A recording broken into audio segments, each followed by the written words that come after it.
हर किसी को इस चीज का इंतजार है कि कब उसका टाइम आएगा।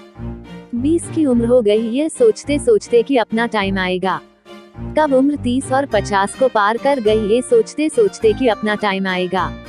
आधी उम्र इंतजार में बीत गई और एक दिन सीने में दर्द उठा। फिर डॉक्टर ने आकर कहा कि आपका टाइम आ चुका है, अब आप आखिरी सांसें गिन रहे हो। भी उन सभी लोगों को बुला लीजिए जिनसे आप अंतिम समय में मिलना चाहते हैं, क्योंकि आपका टाइम आ गया है। कहानी यहीं पर खत्म होती है। इससे हमें ये सीखने को मिलता है कि जिंदगी में इंतजार नहीं, मेहनत करो। किसी का टाइम आता नहीं, लाना पड़ता है। और जो फिजूल की बातों में उलझे रहते हैं उनका टाइम आता नहीं, सिर्फ जाता रहता है। बिहार के देव मिश्र का नाम आपने शायद नहीं सुना होगा, लेकिन ये एक ऐसी शख्सियत है जिससे हम बहुत कुछ सीख सकते हैं। एक आप लड़का जिसने एक ट्रेन हादसे में अपने दोनों पैर खो दिए और साथ में ही वो सारी उम्मीद खो दी जो उसे अपने जिंदगी से थी।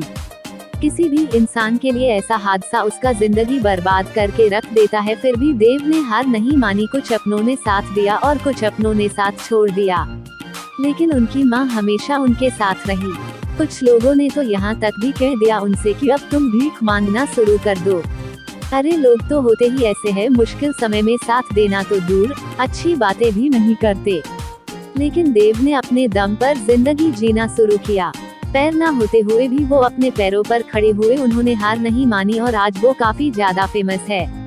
देव मिश्रा हम सबसे लिए एक मिसाल है। चाहे जिंदगी हमारे साथ कोई भी खेल खेल जाए, हमें हार नहीं माननी है।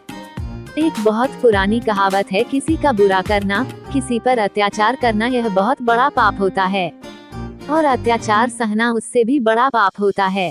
लेकिन मैं आपको ऐसी बड़ी कहावत बताने वाला हूँ कि जो अपने ना सुनी हो।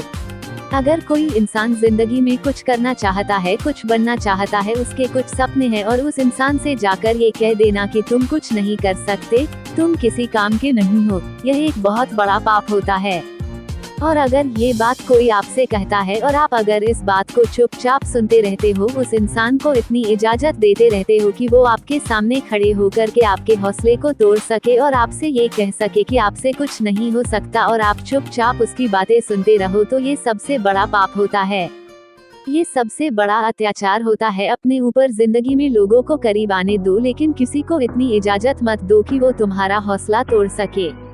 इस दुनिया में लोगों ने एक अलग ही मेंटालिटी बना दी कि ताकत, अच्छी एजुकेशन, दिखने में सुंदरता, गोरापन और एक अच्छा बैकग्राउंड अगर आपके पास ये नहीं है तो आप कभी सफल नहीं हो सकते।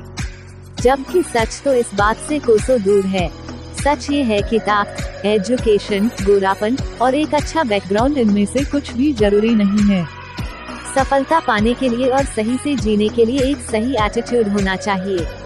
अगर एटीट्यूड पॉजिटिव नहीं है तो सब बेकार है। अमीर से अमीर आदमी भी एक दिन गरीब हो जाता है, सड़क पर आ जाता है। अगर उसका एटीट्यूड गलत होता है तो और सड़कों पर खाक चलने वाले भी करोड़ों में खेलते हैं अगर उनका एटीट्यूड सही होता है, क्योंकि वो किसी पर निर्भर नहीं रहते हैं, ना आर्थिक तौर पर और ना भावनात्मक तौर पर। क्योंकि याद रखना, अगर आप किसी पर डिपेंड हो जाओगे और उस व्यक्ति को ये बात समझ में आ जाती है तो फिर वो आपकी जिंदगी का मालिक बन जाता है। वो आपको ब्लैकमेल कर सकता है, वो आपको जब चाहे तब दबा सकता है, क्योंकि वो बहुत अच्छे से जान चुका है कि आपकी जिंदगी की डोर उसके हाथ में है। तो ना अपनी जिंदगी की डोर किसी इंसान के हाथ में दो और ना ही अपने मन के हाथ में दो, क्योंकि ये जो तुम्हारा मन है ना, ये तुम्हारा सबसे बड़ा दुश्मन है। इसीलिए हमेशा किसी और की नजर से खुद की जिंदगी को देखो और जो सही लगता है वो डिसीजन लो। मन तो कभी करेगा, कभी नहीं करेगा। मन के चक्कर में ना जाने कितने लोग लूट गए, बर्बाद हो गए। तो हमेशा अपने जिंदगी को दूसरों के दृष्टि से देखो और वो निर्णय लो आपके लिए सही हो। और अपने हर कदम को, अपने आने वाले हर काम को एक रहस्य रहे दो लोगों के लिए। दुनिया को सिर्फ नतीजे दिखाओ। लोगों को बहुत जल्दी होती है हर चीज का नतीजा देखने के लिए, लेकिन कोई भी बड़ा काम 1 या 2 दिन में तो होता नहीं है, तो उन्हें लगता है कि आप शायद इस लायक ही नहीं है। आपको डिप्रेस करने की कोशिश करते हैं, जाने अनजाने में आपका मोटिवेशन खत्म कर देते हैं। अपने आप को समझना एक बारीक प्रक्रिया है। काम को समय दो, खुद को गहराई से समझना बहुत जरूरी है। आपको अपने हर एक सवाल का जवाब अपने ही अंदर मिल जाएगा। देखो, इस दुनिया में हर इंसान की प्रवृत्ति एक जैसे होती है। थोड़ी सी कठिनाई आ जाती है तो रोने लगते हैं, सोचने के बजाय दोष दूसरों पर थोपना शुरू कर देते हैं। मन में तरह तरह के विचार अपनाने लगते हैं कि काश मैं एक अमीर इंसान के घर पैदा हुआ होता तो शायद मुझे जिंदगी में इतनी मेहनत ना करनी पड़ती, इतनी परेशानियां ना उठानी पड़ती।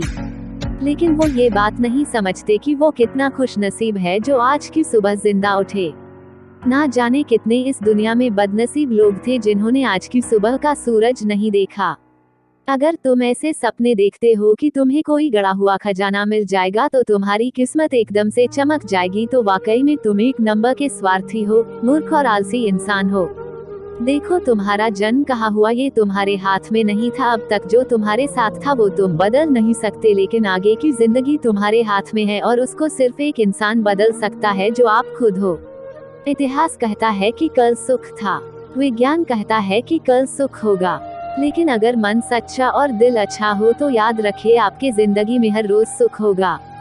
तो अपने जिंदगी में आगे बढ़ो, समय के साथ खुद को बदलो, खुद को इम्प्रूव करो, क्योंकि जिंदगी के हाथ नहीं होते, लेकिन कभी कभी वो ऐसा थप्पड़ मारती है जो पूरी उम्र याद रहता है। तो अपनी समस्याओं से डरने के बजाय समाधान ढूंढो। भगवत गीता में भी लिखा है कि जिस समय कोई समस्या जन्म लेती है उसके साथ ही उसका समाधान जन्म लेता है, लेकिन आप उस समस्या को लेकर रोते रहते हो। अगर आप उन समस्याओं के समाधान पर ध्यान लगाओगे तो जीवन और भी ज्यादा आसान हो जाएगा। तो जो आज करूँगा कल करूँगा रोज कहते रहते हो, उन सब से बाहर निकलो और जो भी तुम्हें बनना है उसके लिए उठो और आज से ही मेहनत करना शुरू कर दो। बात समझ में आई हो तो शेयर जरूर करना।